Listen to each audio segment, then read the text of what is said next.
ଗୌତମ ବୁଦ୍ଧଙ୍କ କିଛି ଅମୃତ ବାଣୀ। ଯେତେ ପବନ ବହିଲେ ମଧ୍ୟ ପାହାଡ଼କୁ ଯେପରି ଦୋହଲାଇ ପାରେ ନାହିଁ, ନିନ୍ଦା ବା ପ୍ରଶଂସାରେ ସତ୍ ଲୋକମାନେ ସେହିପରି ବିଚଳିତ ହୁଅନ୍ତି ନାହିଁ।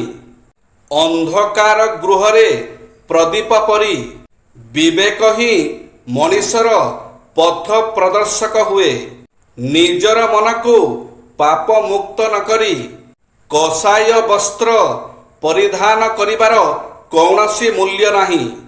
ଯଦି କୌଣସି ବ୍ୟକ୍ତି ଲୋଭୀ, କ୍ଷୁଦ୍ରମନା, ଭ୍ରଷ୍ଟାଚାରୀ ଓ ମିଥ୍ୟାବାଦୀ ହୋଇଥାଏ, ତାହେଲେ ସେ ଗୌରିକ ବସ୍ତ୍ର ପିନ୍ଧି ବୁଦ୍ଧଙ୍କର ଯେତେ ନିକଟତର ଥାଏ ବୋଲି ମନେ କଲେ ମଧ୍ୟ ସେ ତାଙ୍କଠାରୁ ବହୁତ ଦୂରରେ ଥାଏ। ଯିଏ ଜାଗ୍ରତ ଅବସ୍ଥାରେ ଥାଏ, ରାତ୍ରି ତାକୁ ଦୀର୍ଘ ଜଣାଯାଏ। ଯିଏ କ୍ଳାନ୍ତ ହୋଇପଡ଼େ, କୋଶେ ରାସ୍ତା ତାକୁ ଦୀର୍ଘ ଜଣାପଡ଼େ।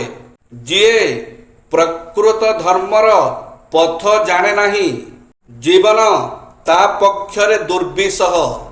ଜିହ୍ୱା ଯେପରି ଝୋଳର ସ୍ୱାଦ ଶୀଘ୍ର ସଂଗ୍ରହ କରିପାରେ, ଜ୍ଞାନୀ ଲୋକଙ୍କ ସଂସ୍ପର୍ଶରେ ଆସିଲେ ବୁଦ୍ଧିମାନ ବ୍ୟକ୍ତି ସେହିପରି ମୁହୂର୍ତ୍ତକ ମଧ୍ୟରେ ଜ୍ଞାନ ଲାଭ କରିପାରେ। କାର୍ଯ୍ୟଦକ୍ଷତା ବୃଦ୍ଧି କରିବାର ଉପାୟ। ସ୍ୱାସ୍ଥ୍ୟକର ଖାଦ୍ୟ ପ୍ରତି ବିଶେଷ ଧ୍ୟାନ ଦିଅନ୍ତୁ। ସୁଷମ ଆହାର ଦ୍ୱାରା ଶରୀର ସନ୍ତୁଳିତ ହୋଇଥାଏ। ଶରୀରର ସମସ୍ତ ଅଙ୍ଗ ଏପରିକି ଚର୍ମ, ଦାନ୍ତ, ନଖ, ବାଳ ଆଦି ସୁସ୍ଥ ସବଳ ରହିଥାଏ। ଜଳଖିଆ କରିବାକୁ କେବେ ବି ଭୁଲନ୍ତୁ ନାହିଁ।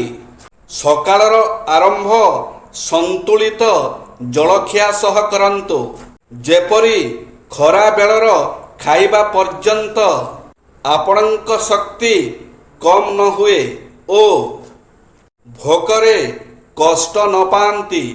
ପାଣି ସଠିକ୍ ମାତ୍ରାରେ ପିଇବା ଆବଶ୍ୟକ।